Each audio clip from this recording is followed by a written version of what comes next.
speaker has been a good friend of Launchpad Job Club for several years now. He guided us through affordable health care. His expertise is the insurance world, and he would go into Obamacare and say, here's the path, follow me. He provided lots and lots of free assistance and got people, one of our people who had a huge pre-existing condition, hadn't had insurance for years. He was able to get her a silver plan for 11 cents a month. He is a miracle worker when it comes to that. He's so good. But he has another skill, and it's a skill that's directly related to the job search process. He is a master of networking, something we all love to do. And let him just tell you what is the trick of the trade. T.J. Johnson.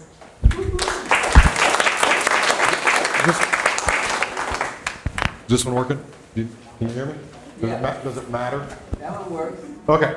Yes, it is. All right. Well, does it matter that I use the mic or not? So, what I'd like to do today, first of all, who's ready to network today?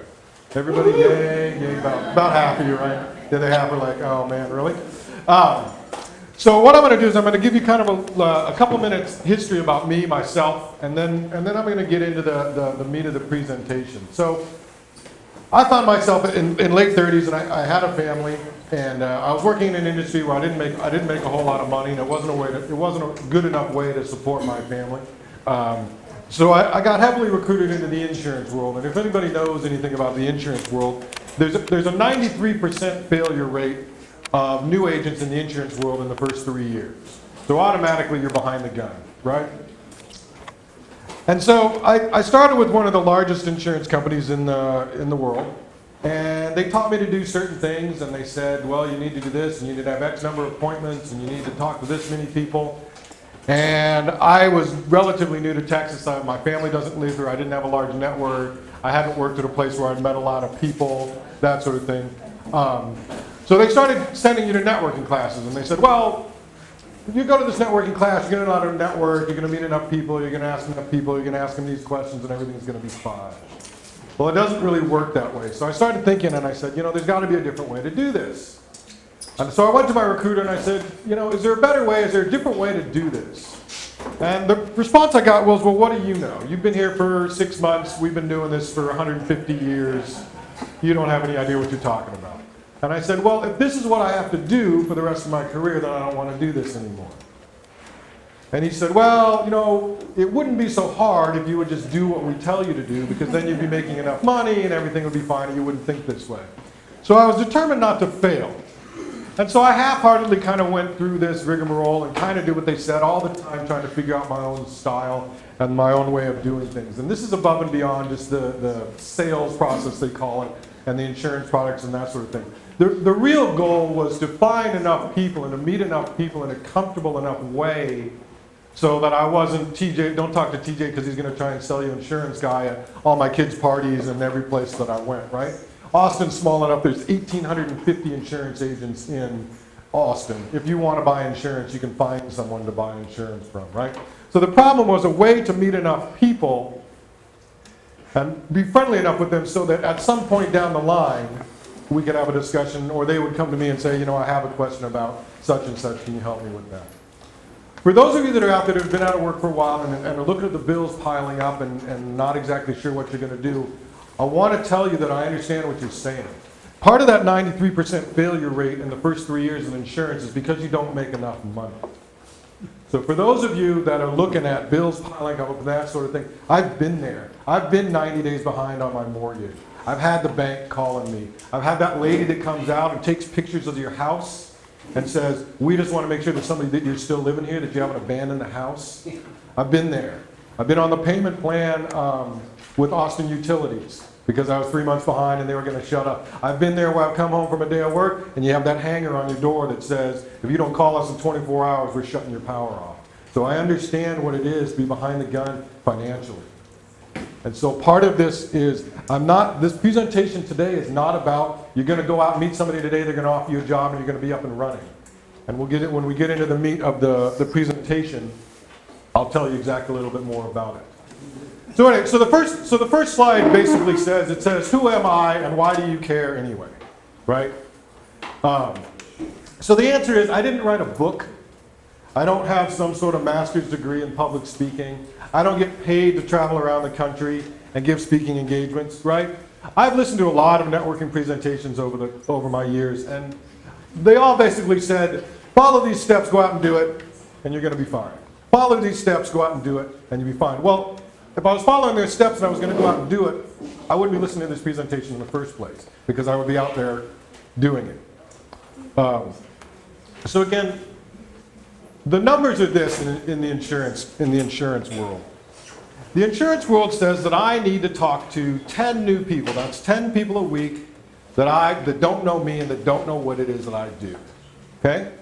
Out of those 10 people, after we have this conversation, 4 of those people are going to be willing to move forward in the process. Means meet me later to talk about insurance-related business. Out of those 4 people, 2 of those people will then become clients or do business with me, which means that 2 out of every 10 people that I talk to, I will make some sort of commission or some sort of money off of. What they don't tell you is the hundreds of people that you have to talk to get those 10 people to give you 15 minutes of their time to find out what it is that you do. And that number can be 100, it can be 200. So what they do in the beginning is they say, we want it's called a Project 200.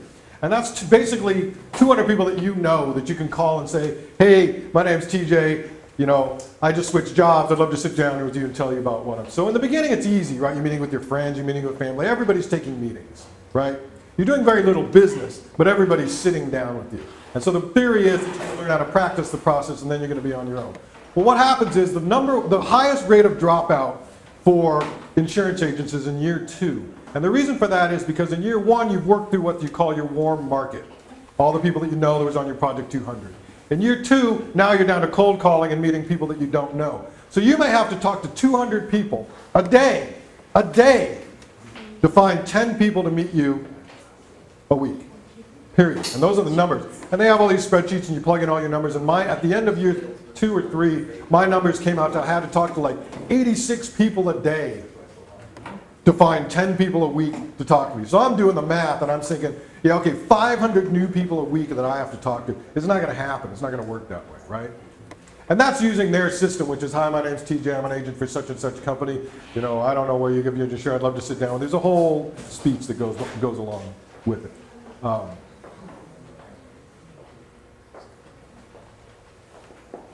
We good so far?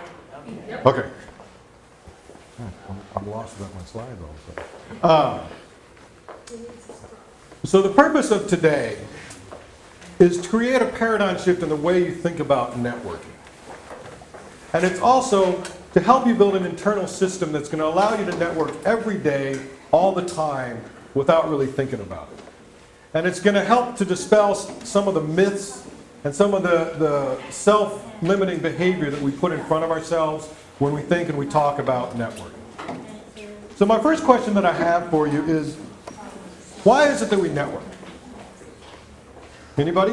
Why do we network? Why do we get up and put ourselves in uncomfortable situations and self-promote ourselves and talk about that sort of thing? Leslie? To build relationships. To build relationships. Anyone else? Seeking information. Seeking information. Anybody else? Anybody new? Anybody that hasn't heard me talk before? Make new friends. Make new friends? Okay. Is it? Well, enlist people's support for your cause, whatever it might be. Okay. So what? Good. Especially if they know it's about a job. Right. Okay. So, To see if you can help them as well. okay. So let's take it out of the. Has anybody gone to networking events when they were gainfully employed and everything's fine, and they went to a networking event for another reason? Has anybody ever gone to like a singles mixer or anything like that? Okay. So why did you go? Just meeting people, just have a conversation, see if there's any mutual interest. Okay. Good. Computer froze and I don't know why. I think that people basically want to be connected to other human beings in some ways. Okay. It's kind of a natural desire to be part of the community Okay. in some ways. So networking is sort of teases that out. Okay. Sorry. So we're going to jump back. So those are all good answers. I'm going to come back to that in just one second. So these are some statistics, and these are not my statistics. Has anybody heard Gary O'Neill talk or any of these have people, right? So 70% of jobs are now found through networking. Up to 80% of jobs are not even listed. Then I threw some stuff up there from Bureau of Labor Statistics. You can follow it if you want. I threw it up there for the statistic-based people up there, right? So who in here has been to a resume tweaking class or heard of one or plans on going to one? Okay. Who here has been to an interview class or heard of one or plans on going to one? Who here has polished up their LinkedIn page and made it look really nice and all those sort of things? Been to a class on that? How many of you in here network every day? Right. But 70% of jobs are found through networking. Right? So is it safe to assume that, and I'm not throwing anybody under the bus, we all do this. Is it safe to assume that we all do the safe stuff, but we don't have to necessarily put ourselves out there? Even though the stuff that puts ourselves out there are the things that are going to get us the jobs, most likely. So when we talk about networking, all the answers were good. There's one thing that all of those answers, except one, have in common. Can anybody tell me what that is? It's all I and me based, right? We go to networking events because we're trying to get something. If it's a dating event, we're trying to meet the right person. If it's a job searching one, we're trying to find someone that has a job. We're trying to tell everybody about what it is we do. We're trying to put ourselves out there so that everybody says, yeah, TJ's a great guy. As soon as we have an opening, I'm going to hire him. Does that make sense to everybody? What's the problem with that? Everybody else has got the same idea. Everybody else has the same idea. Psychologically, what does it do? Oh, it's just one way? Pardon? It's just a one-way interaction? It's a one-way interaction. Psychologically, what's going on in the back of your head? We're needy, we're the lesser. We're needy, we're the lesser. What else? Who loves to stand up in front of people and tell them how great they are? there's always one or two. Sure, right? Who's naturally a public speaker? Who likes this? Who wants to come up here right now and talk and spend 45 minutes telling about something? Right? Yeah, Leslie. It doesn't happen all that much. So what happens is internally, we don't want to be that self-promoter. We don't want to be that person. And so we put up all these barriers and we build up all these excuses.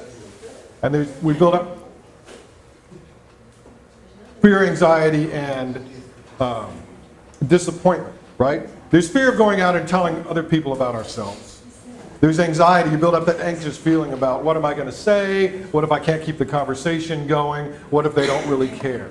And then there's disappointment involved because you go to a networking event and you meet a bunch of people and no one offers you a job or no one cares who you are or no one asks for your card, and you go home and you say, well, either I'm no good at this or networking doesn't work and I'm not going to do it anymore. I'm not going to put myself out there anymore because it's just not worth the headache. Does that make sense to everybody? Has anybody gone through that? I go through it still. I don't like going to networking events. Just last night, I take a happy hour. It's just that way. Okay. And like you said, everybody's there to do the same thing. So you're always there in that guarded position. Well, who's going to get to talk more about who they are and what they know, and who's going to try and impress the other guy, and who's going to know more about a certain language, tech language or something than the other guy. So myth number one is that networking is all about me. So this also brings us to our first activity. I purposely didn't say this was interactive because I've done that before and half the people get up and leave. So if you're sitting next to someone that you know, or someone that you came with, or someone that you've networked with before, you have to move. So for the next 2 minutes, this is what I want you to do. We're going to pair off, and each person's going to get a chance to do each side of this. For the next 2 minutes, I want one of you to ask the other person questions that you think will elicit information that you can use to help them get a job. Does that make sense? So if I'm paired with Kathy, I'm not going to tell Kathy about everything that I know and everything that I do and what I'm looking for. I'm going to ask Kathy, what kind of work are you looking for? How long have you been here? Where have you looked? I have some suggestions, that sort of thing. This is taking networking off of you so that you can help somebody else. All right? Does that make sense to everybody? Pair off with someone you don't know. We're going to switch back and forth. So 2 minutes, Maestro. Now switch. So when we first came here and I posed the question, I said, who here wants to network? Right here, right now, right? How many people raised their hand? So if I was to tell you that we were going to spend the next 40 minutes, we're not, because I have a lot more stuff that I want to say. But we were going to spend the next 40 minutes doing the exact same exercise that we just did. How many people would raise their hand and say, yeah, that sounds like a good idea? Okay? So why? What happened? What's the difference? A minute ago, 15 minutes ago, you were sitting in a room full of people you didn't know, and everybody wanted to sit next to somebody that they knew so that they didn't have to interact with anybody else. They could get their free food, they could check that box that said, I went to a job search today, and they'd get their unemployment check, right? And now 15 minutes later, everybody wants to spend the next 40 minutes networking. Why? What changed? This guy I just talked to is really interesting. Okay? But, how did you find out he was interesting? I asked him a lot of questions, and I just kept barraging him with questions, and he was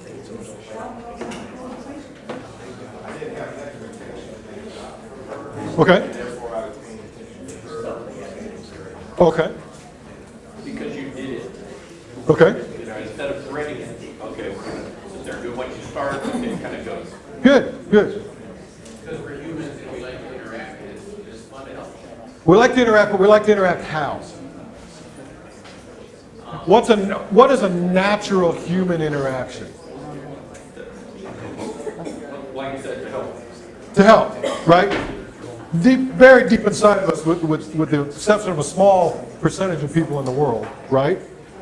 We all have a natural inclination to give and to help, right? We don't have a natural inclination of self-promotion, right? And I would challenge you to say that even people like Donald Trump and Kanye West and those people, that's a learned behavior. You get used to doing it, and then it just kind of snowballs, and that's just kind of who you are. And now with those kind of people, there's an expectation that that's the way they are, right? So if they came out and were giving first, you would look at them and say, is this really Donald Trump, or is it some kind of weird manifestation, okay? So, did anybody realize that the first person asking the question asked for 2 minutes, and then the second person asked for 3 minutes? Did anybody even notice that? No? So it doesn't really matter, right? Once you're acting naturally, you can continue to do it ad nauseum forever, right? Until past the point that I've already said stop 3 times, right? Did anybody have that aha moment where the person that you were talking to, you went, you know what, I can help this person. I know someone, right? I always get 1 or 2. And we spent a total of 5 minutes networking. Imagine if you spent 10 minutes every day networking. You can get Sundays off or whatever religious day you want off, 1 day a week, right? But if you spent 10 minutes, just 10 minutes, every day engaging people in conversations, how many offers and how many things it would open up for you out there?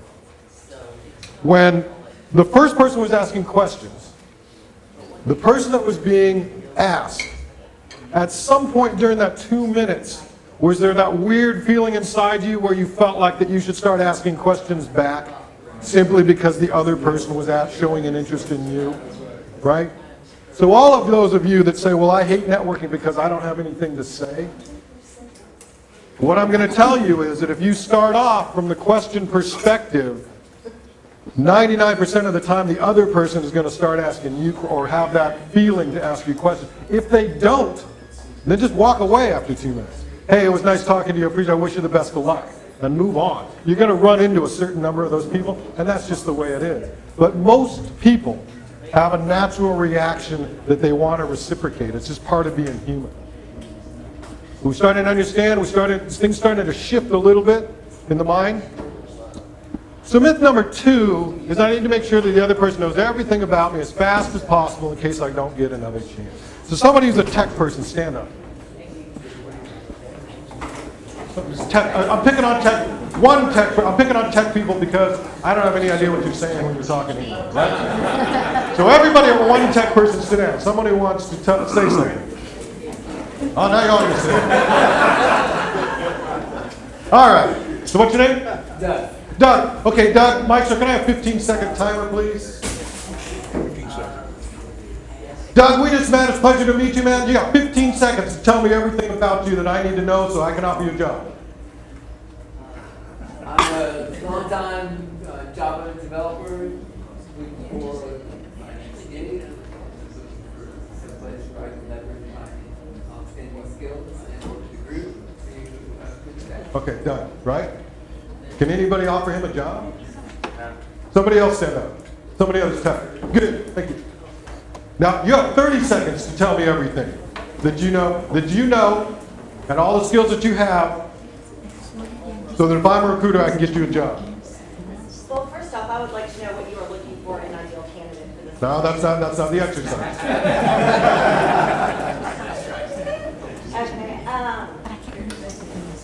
Okay, You just wasted 20 seconds. previous educator with an amazing ability to adapt to any situation with a ton of transferable skills.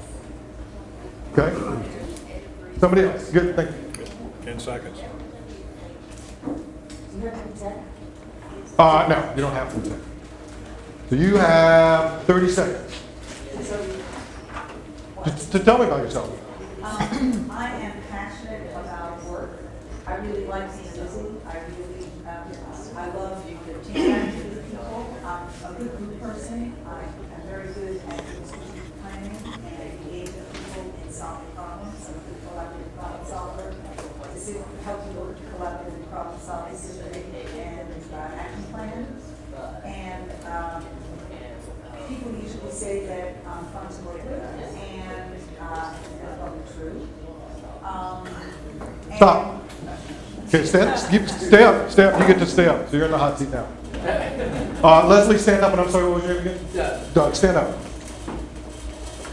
Was it rushed? Did it feel rushed for all you guys? Right? Did you stumble over what? Did you try and prioritize what you were going to say to draw the most interest from me? Does this feel familiar? Is this a networking event? If you go to a networking event and meet somebody, you shake their hand, right? And they go, so Doug, what do you do? And you go, oh man, I better make this good, right?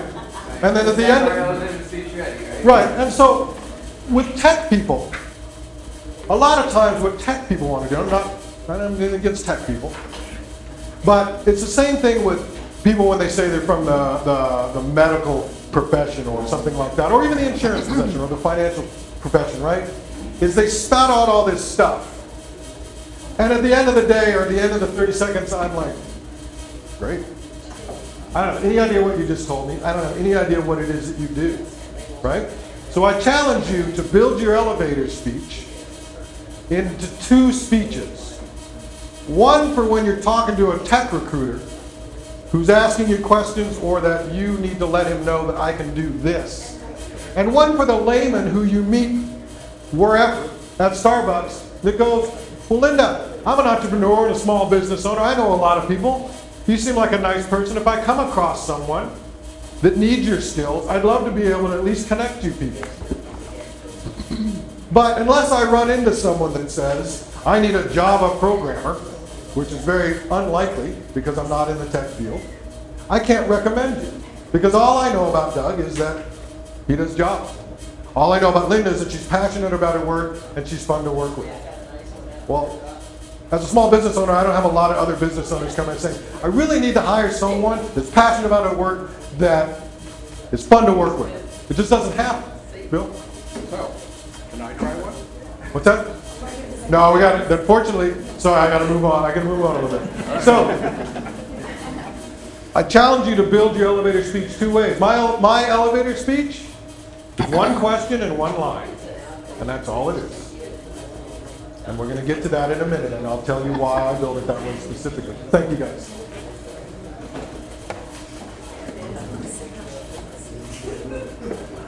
Myth number 3. Everyone cares what I have to say. Everyone wants to hear my opinion. I'm the best in my field, so naturally everybody wants to hear from me. And I have the most experience, so I'm the most qualified for the job. Anybody ever worked somewhere with a guy next to you went, how did that guy get a job here? Anybody ever had a boss that said, man, I do 10 times the work and I got 10 degrees and I'm way smarter than that guy, but he makes more money than me and gets to tell me what to do? Anybody work somewhere where everybody said, don't mess with Kathy because that's the owner's daughter, man? Right? We've all been there.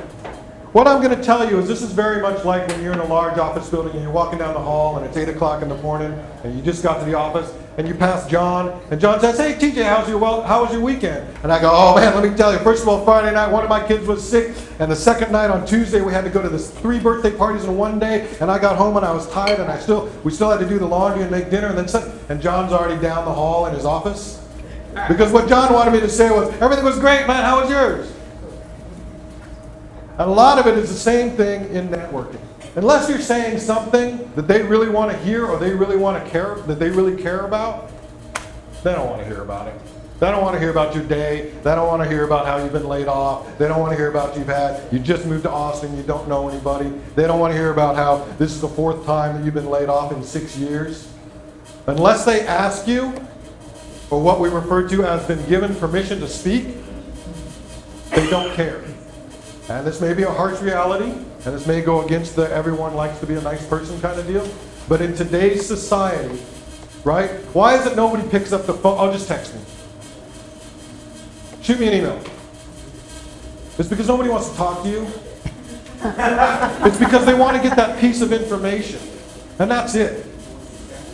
Whatever information is, because remember, most people are coming from the networking or the business mindset of, what can Linda do for me?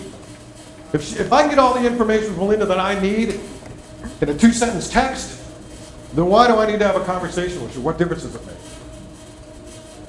So Linda needs to build the relationship such that I want to spend time with her. So that I want her, I will give her permission. I will ask her, well, Linda, tell me a little bit more about your story. Tell me a little bit more about you. Okay? So which is more important?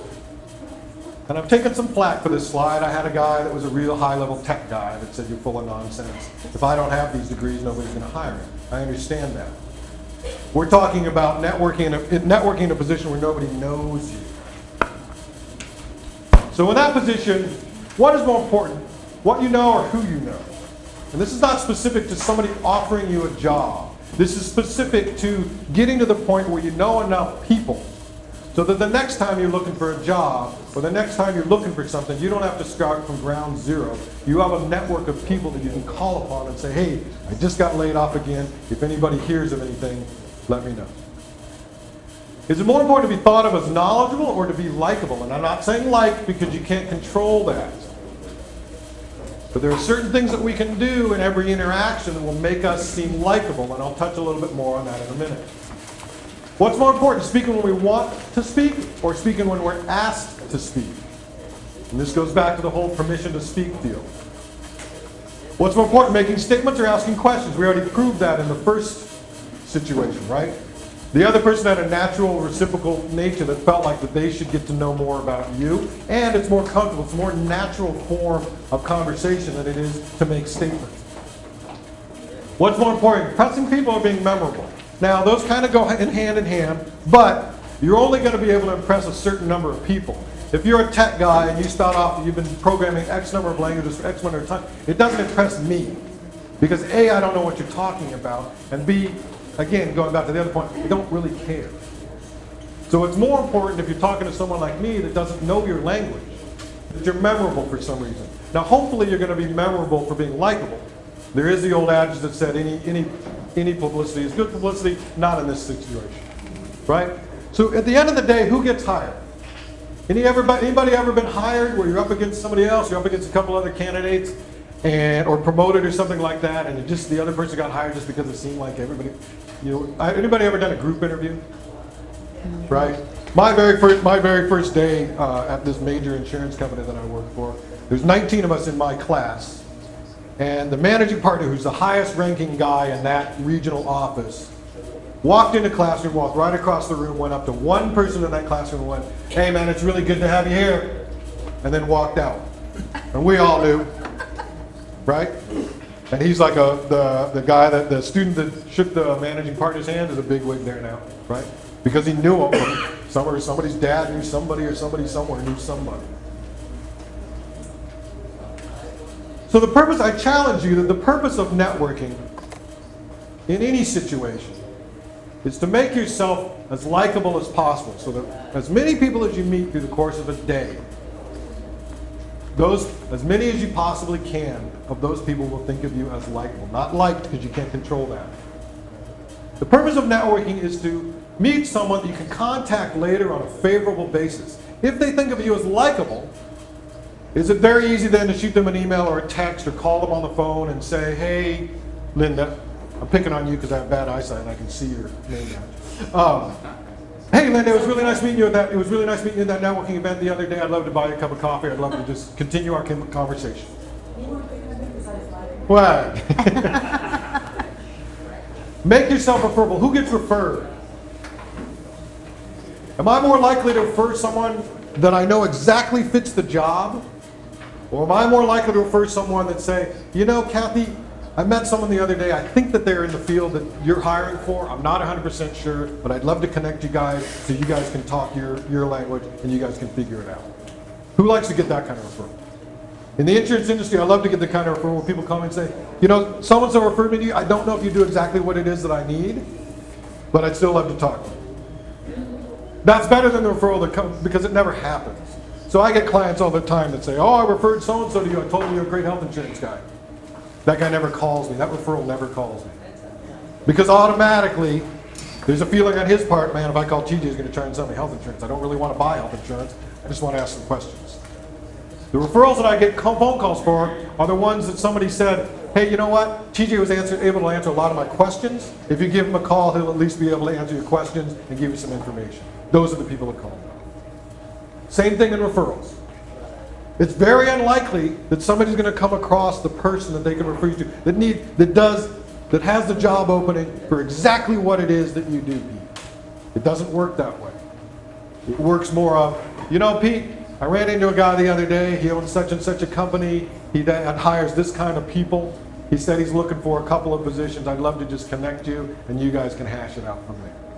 That's networking. Networking isn't, hey, Pete, I got a guy that wants to hire you. I'm going to give you his number. Just shoot him an email and you're hired. That's not networking. And that's where part of the disappointment comes in. That's the expectation for a lot of people, right? I'm going to go to this networking event. I'm meeting a recruiter. He's going to ask me all my information and say I'm perfect, and I'm making a call. Doesn't work that way. You also want to create a situation where you're going to be invited to speak, aka, can we go to coffee and continue our conversation? When you say continue our conversation, there's an expectation that there's going to be this back and forth between the two of you, rather than an interview, in which case one person's sitting and asking the question, and the other person is giving answers. Some of this sinking in, and some of them make a little bit more. We have more exercises, so don't worry. So myth number 4 is you need to be an extrovert to network well. A lot of people say, well, I'm just not that kind of person, right? I don't like selling myself. I don't want to act fake. Do any of those sound familiar? You go to a networking event, well, I'm not a salesperson. Who in here is looking for a job in sales? Nobody. Who in here considers themselves a good salesman? One. Who in here is looking for a job? Guess what? You're all in sales. Every one of you. And there's a good and the bad to this point. The bad point is that you don't have a multi-million-dollar budget to promote yourself, to build a fancy campaign and ads and all that. The good news is there's no one in this room that knows more about the product that they're selling than you. No one. So let's take a look at selling and acting fake and sales.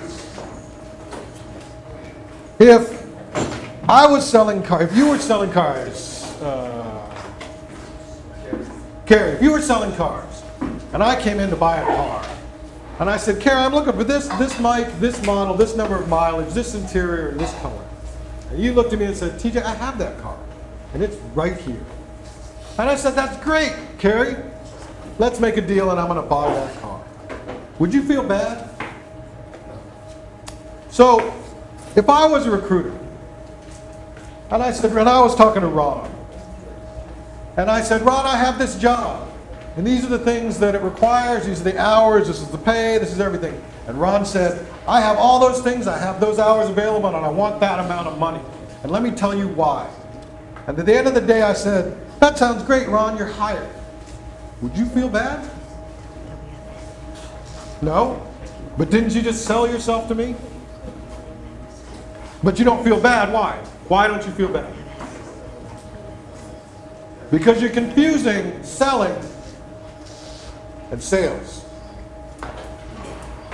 Acting like a salesperson is attempting to manipulate people into buying something that they don't want. I will tell you that having come and being in the insurance industry, I'm very familiar with this one because that's what you're taught. You're taught to disturb your clients. It's called disturbing your clients, right? John, if you didn't come home today, would that financially impact your family? Is that a concern to you? Well, let's sit down and talk about that because there's ways that we can mitigate that risk. No, not today. Right, but in general, right? Selling is helping people exchange something they want less for something they want more. In the case of selling cars, my money means less to me than that car. In the job search world, in the HR world, my headache of having my boss and having this position not filled, and my boss's headache of not getting the work done for this position because we don't have anyone, is less than the value of having you come on and work. So don't confuse selling with acting like a salesperson, because what you really don't like to do is act like a salesperson. Manipulate people, try and spit out enough information so that eventually they want to buy something from you. Don't confuse that with selling yourself. If I ask you, Ron, what is it you do? I want to know what it is you do, so if I come across somebody that needs your skills, then I'm going to refer you. This is after we've gotten to know each other and that sort of thing. When you get down to that question, when they say, what is it that you do? Be ready to go. But don't jump the gun. Don't tell them everything about what it is you do before you get to that point. Unless you've been asked and given permission to speak, nobody cares. So myth number 5, this should be easy. I listened to TJ for 45 minutes. We did 5 minutes worth of exercise in the beginning. He gave me some tips, and I'm good to go. It's never easy. I've been doing this for almost 7 years now, and I still don't like it. I don't like to go to networking events because it's the same thing, aside from the fact that there's always 30 other insurance guys there. Okay? Same thing when you guys go to a job search thing, just like somebody said earlier. Everybody's there for the same thing. You're all looking for a job. And the recruiter's job is to hopefully gather enough information so we can whittle it down to 2 or 3 people that he'd like to talk to and get their resume from and that sort of thing. Don't think that you're going to get up every day and you're going to be like, woo, I'm going to go network today. It's going to be a great day. I'm going to meet this. I'm going to meet that. And don't think that networking from now on is just going to be easy. Because it's not. Never is. So this is going to take us to some tips on some basic things. So I want everybody now to write down 3 questions. Now, I don't want specific, like, what kind of job you're looking for, that sort of thing, kind of questions. Expand your horizons. Expand your horizons so that you're thinking about networking not on a job search perspective, but on a meet people, get them to think of me as likable, so I can contact them later on a favorable basis, kind of. Did anybody have the opportunity to listen to Chad speak 2 weeks ago? How many people did Chad know inside of GM before he got hired? 17. Does anybody here know 17 people inside a business that they want to work at? No. So isn't it important that you do this every day? The other question, a good thing about Chad that I'm going to ask you about is, where did Chad first learn about the GM job? From a friend of a friend, not even someone that he went to network with. He went specifically to network with his friend, but it was only because she brought another friend, right, that he got the contact for GM. So don't limit yourself to who is it that can help me achieve what it is I need to achieve. Networking, that's the premise of my whole presentation. Life is just one big networking event. And the more you can do it, the more you can internalize it, and the more comfortable it becomes, the more contacts and the more things you're going to be able to achieve and do easier. So I want you all to write down 3 questions that you can use to start a conversation, non-job search specific, and I don't want to hear 10 people say, what about the weather here in Austin? Yeah. Remember the point. The point is to get them to think of you as likable so that at a future time you can contact them on a favorable basis. You have, basically, when you start a conversation like this, you have 2 minutes. That's how long you have. That's statistical. You have 2 minutes to make an impression. And yes, we're going to read some of these aloud, and the reason for that is because other people may like your question. The other thing that I'm going to tell you now that you've already started is that the questions have to be natural for you. So if you're not comfortable saying, man, Donald Trump's been throwing out some, I'd stay away from politics, stay away from religion. Okay? If you're not comfortable talking about muscle cars, don't write down a bunch of questions about muscle cars.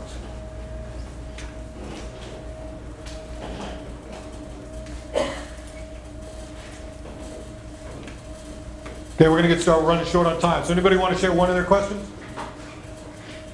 Don? I'm a native, so usually I ask, how long have you been in Austin? And then what's your favorite spot? I've been here so much longer, and most people have one that's usually a great. Okay, and what is what follow-up do you get from there? One thing is... You're always going to, I'm going to tell you real quick, you're always going to get 3 basic responses, right? No matter what question you ask. You're going to get no, yes, or I don't care. And all answers are all going to fall into those 3 categories. Because along with that, I can usually follow up with, oh, what brought you here to town? That's a very nice, comfortable, say, what's your business, why are you here? Almost everybody comes here for work, and that leads So in the span of 2 minutes, how are you going to work that back around so that they're asking you questions? This is psychology. This is conversation 101. More than likely, I'm so much more knowledgeable than they are about the area. Oh, have you tried this? Have you talked to this company? Whether it's a location, a company, an industry. But what have you just done? Trying to get something for them, helping them. But I didn't ask you for my help. No, what I'm going to offer. But I didn't ask you for your help, did I? I'm making this a little hard on you because you've done this before. I didn't ask you for your help. Get off them. Do you have 3 small kids and a wife like I do? No. So where is it that you're going to tell me to go? Where is it you're going to tell me to visit? That's going to come out in our conversation. Okay, but why would I elicit advice on where to go from, you're single, right? Yeah. From a single guy? Because I've had kids, so I have been where you're at. Okay, but how old are your kids? Oh, ancient. Does that make sense? And again, I'm not trying to be mean. There you go. I'm trying to build this so that, remember where you're trying to get to, right? You're trying to get to the point where they think of you as likable. If you start a conversation with me and you all of a sudden start telling me places to go, A, I'm not going to ask you really anything. And B, you're going to get 1 of 3 responses. Oh, that's great. I'd love to go there. That's fine. I have my own places to go, right? I've got a list of places to go. I can get that little thing too. Or I can say, I'm not interested. Thanks. Does it kind of make sense? Someone else give me a question. Again, I'm not trying to be mean. This kind of goes to the elevator pitch thing. This is a learned skill. I have a list of 12 questions that I've polished over the last 6 years. And I know how and when to work them into a conversation. They don't work in all situations. But I'm going to do an example and I'll show you in a minute. Good. I've known Don business. I've known Don for like 2 years, so I can pick on him all I want to. I often say, well, what's most exciting going on in your life? Okay, what might be an issue with that? Nothing exciting. My divorce. It's a little bit personal to come right off the bat. Okay, how about, what are you most looking forward to doing this weekend? Okay. Which is designed to get you where? Remember, you have 2 minutes, which is going to give you 4 to 5 questions is about all you're going to get in.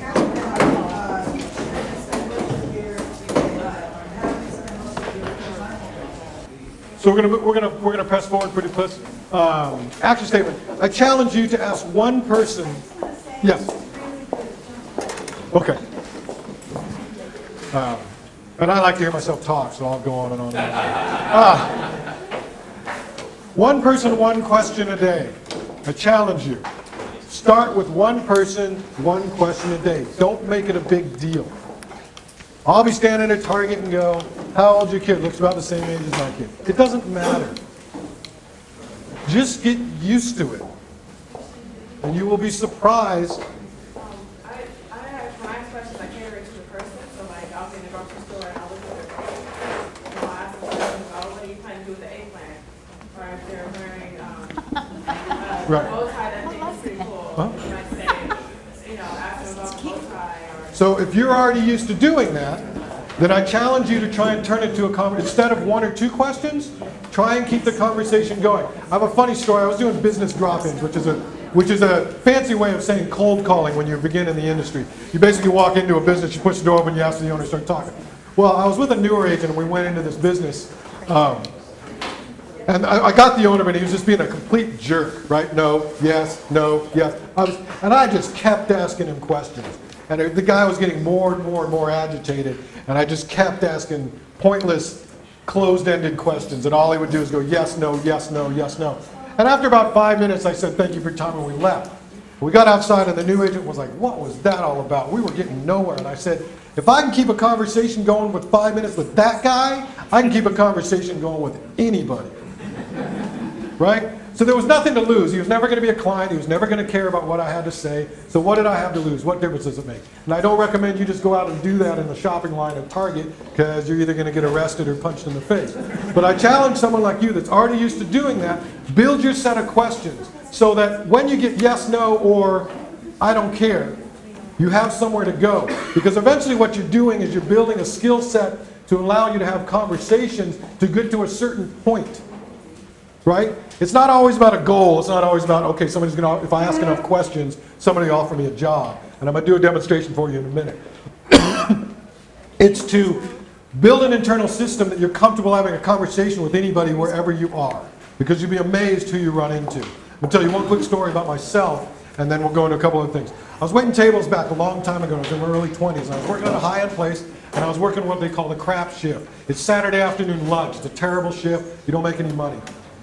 Blonde lady comes in and sits down at a table by herself. The restaurant I worked at was a real high-end place, and it was across the street from a real high-end shopping mall. Single lady comes in, sits down by herself. I just start talking to her just to go shopping, basic kind of stuff, right? Somehow the conversation turned to that at some point I wanted to go to Vegas and get a job, bartending or something in a casino, something like that, right? Lunch goes by. At the end of lunch, she stands up, she hands me her card. Her phone number's written on the back. She says, if you're really interested about getting a job in Vegas, go to the Mirage, go down to personnel, turn this card in, say I referred you, and fill out an application. I said, okay. So a couple weeks later, I didn't have anything to do. I lived in Orange County at the time. Vegas was only a 4.5-hour drive away. So I figured, well, what the heck, I'll go out there for a couple days. I'll turn this application in, everything will be great, no big deal, whatever. So I go and drive all the way out there. I go into the Mirage. I go down to personnel. I say, yeah, I'm here to fill out an application. This person referred me. The lady behind the desk looks at the card and she goes, this person referred you. And I said, yeah, that's her cell phone number on the back. She told me, if I want a job, come down and do this, this, and that, and the other. So she said, okay, we'll go over there and fill it. The application was all online. She filled out the application on the computer. So I go back and I say, I'm done. I'm purposely talking fast to get through this, not because I'm nervous. I go back. Now there's 3 people behind the desk. And the one lady who I handed the card said, this is Thomas Johnson, and he said that this person referred him. I said, yeah, I met her. I was in Orange County. I was waiting tables, da-da-da-da-da-da. And they all 3 stared at me and they said, you don't have any idea who this is, do you? And I said, no. They said, that's Steve Wynn's wife. I was like, okay. Ended up getting the job, didn't take it anyway. But you never know who it is that you're talking to, especially in Austin. What do they say about Austin? Millionaires wear cutoff shorts and flip-flops in Austin, right? You never know. Never, ever know. Practice, practice, practice. One person, one question a day. 3-second rule is this, is if you're in a room full of people and you see someone that you want to meet, whether it's a potential date, whatever it is, and you haven't started, and you see that person, you go, man, I'd really like to meet that guy. And you haven't started moving towards him, and by the time you count to 3, you're not going to go. So if you see someone across the room that you want to meet, a recruiter, anybody like that, doesn't matter how many people's talking to them, anything like that, you need to start moving towards that person by the time you count to 3, or you're not going to go. because then you're going to think of all the reasons not to go. So how do you get started? The easiest way to get started is one question to one person a day. The other easiest way to get started is don't throw yourself into, what's that one, networking app, networking at night, or some big drunk. Network after work. Network app, some big drunk fest where everybody's clicked up and you don't know anybody and all this other kind of stuff anyway. Do something where people are going to go and they're going to be nice. Volunteer somewhere, right? Join a group or a club where the people that you're talking to that are in there with you, or a situation like this where people are sympathetic and they're going to be nice. You're not going to run into just out and out jerks. Don't throw yourself, if you're new to this, don't throw yourself into a place where there's 1,000 other drunk people that are all clicked up that don't really care anyway. I volunteer at 5 different places. I have 3 kids at home and I have my own career, and I still find time to volunteer at 5 different places. And I don't drive business out of any of them, really. But it puts my name in the community. It puts my brand out in the community. TJ's known as someone who volunteers, who gives his time. Consolidate travel. So this is for those of you that may be vehicularly challenged or low on funds, even though gas is relatively cheap right now, right? So just like Kathy said, you could spend the whole day networking and doing stuff today, all within, a 300-yard radius of here. Consolidate your time. You don't have to go out and drive 20 miles a day to find a networking event. It doesn't have to be that way. One of the places that I volunteer is I sit on the board for the East Communities YMCA, right? But I work out there anyway. So I can work out, and then I can walk around and talk to the director and talk to all the people, and I can network. And when I go to board meetings, I'm there already anyway. So you don't have to spend a lot of time and money driving around all over the place. Networking events. Now, networking events, I put 3 asterisks after there because if you're going to a networking event and you don't have a specific purpose in mind, if you're going to a networking event because I'm going to network, you're wasting your time. You're wasting your time. So what are some viable goals for when you go to a true networking event? What are some goals that you can set for yourself? You want to meet 3 people in your industry. That's because you've heard me speak before. 3 people. 3 people is the maximum number of people that you could realistically meet, have a conversation with. And I don't care if you're there for 8 hours. You may meet 50 people. You're trying to find those 3 people that you're interested enough in, that are interested enough in you, that you can contact later on a favorable basis to continue your conversation. That's it. If you go in there and go, man, I'm going to meet 10 recruiters, and I'm going to meet 50 people, and I'm going to hand out 100 cards, you're going to be disappointed every single time you leave a networking event. Don't put that kind of pressure on yourself. I've polished my networking, my elevator speech, and my questions for 6 years. And I still sometimes go to a networking event and meet 2 people, maybe 3. If you shoot for 3 and you hit 2, are you going to feel bad? If you shoot for 50 and you meet 3, are you going to feel bad? Shoot for 3. 3. That's it. So, I've met Pete, and everything's great, right? And we've exchanged cards. And everybody know the business card etiquette? This is old school, because I'm old school. Right? You never write on a card without asking permission. You never put a card in your back pocket. That's an Asian thing, but it's part of the way it is. Right? Always carry your pockets here. Always carry your cards here. Don't carry them in your wallet. If you're planning on handing out cards, always carry them here. Okay? Don't carry them in your pockets. Women, you can carry them in your purse or something like that. For men, always carry them here. Always carry them so that when you take them out, this is going to sound really weird, but it all has to do with presentation. Right? When you take it out, I know how I'm going to hand it to you. I know which way it's facing. So I don't go, yeah, here. Right? It's just one of those little things. It's the difference between this and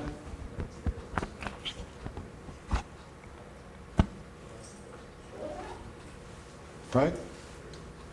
This is all about being professional. So we've exchanged cards. What's the next step? I guarantee that 99% of you in here have done this or messed this up. You got all the way out to your car and you've done 2 things. was this? Write it down. This was, right? Or the other thing that you've done is you've looked at it, you finally got in the car and you looked at it and you went, oh man, there's no email address on here. Or there's no phone number on here. Always, always, always, always ask, Pete, appreciate it, what's the best way for me to contact you? It's just about being polite. What's the best way for me to contact you? Oh, well, TJ contacted me about email. Is this the best email? It all goes into being likable. You're showing that you're willing to go take the extra step to make them feel comfortable. Nowadays, it's very common to people have their cell phone number on their cards, right? Especially executives and business owners like that. I purposely don't put one because I don't want, because in the industry that I'm in, I get calls at 11 o'clock at night on my cell phone. Open enrollment for the ACA closes tomorrow. Can you help me out? Nope. It's not going to happen. A lot of times executives and people like that put their cell phone number on there because they have to. The company says, put your cell phone number on there. But they're either not going to answer it or they really don't want you to call them on that number. Or they're going to get it from you and they're not going to recognize it. So my area code is 505. So when I call you, it comes up Santa Fe, New Mexico. Nobody ever answers. Because I wasn't going to answer. It says Santa Fe, New Mexico, right? So keep that in mind. Always, always, always ask. What's the best way to contact you? Email. Great. Or if there's 2 phone numbers, great. I see you have 2 phone numbers. Which one would you prefer me to call you at? Always, always, always do that. So always network with a purpose. That with purpose, network every day, everywhere. Stop limiting yourself. So elevator pitch, right? Everybody's chomping at the know what my elevator pitch is, right? I said it's 2 lines. 1 question and one line. So somebody asked me what it is I do. What do you do, TJ? Well, Kathy, are you like most people? You kind of have a gap between what it is you want and what it is you have? Absolutely. I help people with that. What's her natural response? Tell me more. I'm either going to get yes, no, or I don't care. If she says that's great, I go, well, I appreciate meeting you. Right? If she says, no, I don't have a gap like that, there's nothing. She doesn't care. But I will tell you that 90% of the time I get, what do you mean?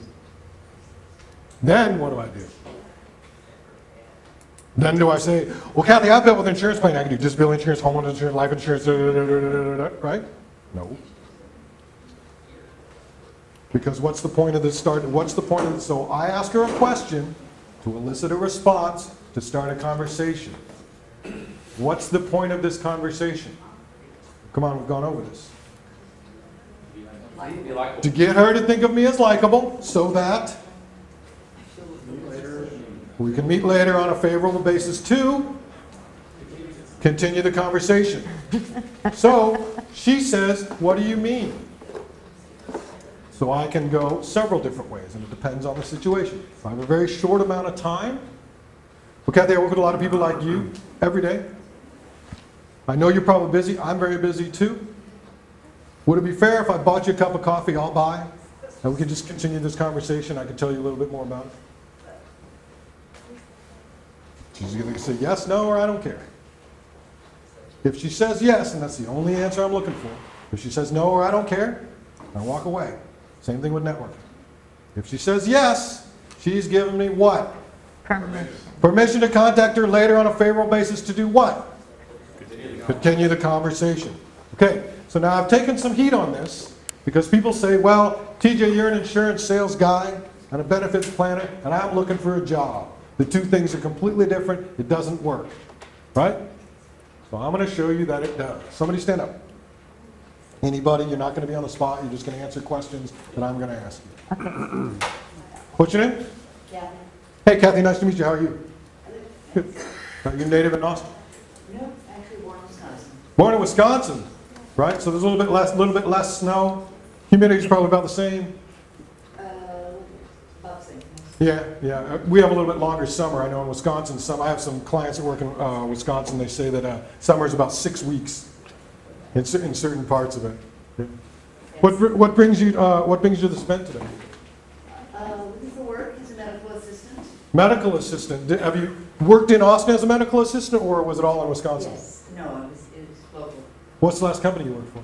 Actually, I work for a psychiatrist's office. Oh, it's private practice or a bigger office? Private. How many doctors is there? Two, How long did you work for them? just a little over a month. Oh, just a little. What did you do before that? I actually worked in a psychiatric hospital as a receptionist. Oh, wow. How long did you work there? That was just about a month because I found a job, the other job was psychiatrist. Okay, and when you worked at was that a larger place, like an institutional kind of place?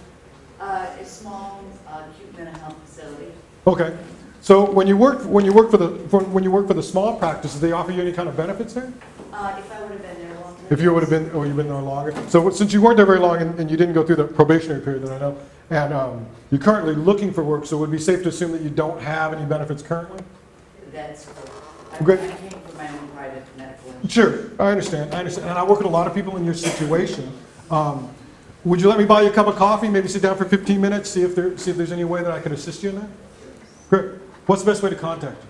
Probably my cell phone's on my car. Would you like to see my car? Sure, absolutely. Great.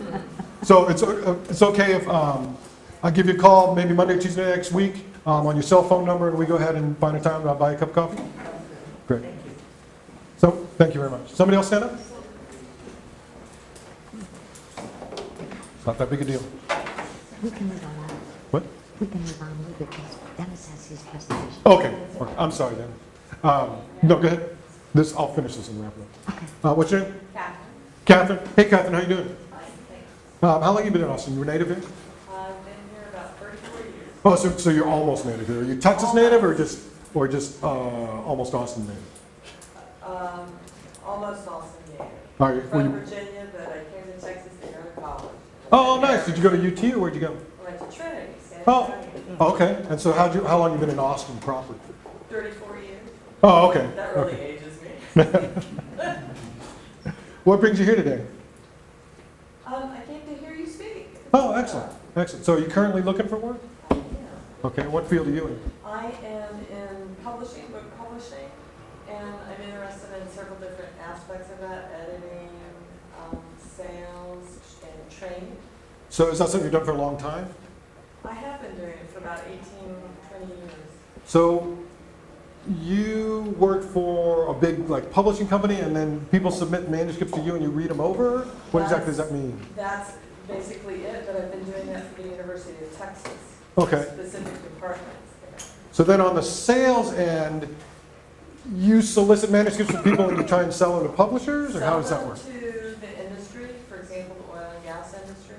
Okay, so do you do more technical book stuff, or do you more like nonfiction book stuff, or does it matter? No, it's more technical books, Okay. educational materials, training materials. Okay. Well, Catherine, I'm a small business owner here in Austin myself, and I come across a lot of people. I have a lot of contacts in different areas. I'd love to buy you a cup of coffee, sit down, find out a little bit more about what it is you do, so that if I come across someone in my dealings day to day, I might be able to pass your name on. Would that be okay? That would be awesome. Great. What's the best way to contact you? Phone. Or Phone? Either one. You can even text me. Okay. Well, do you have a card?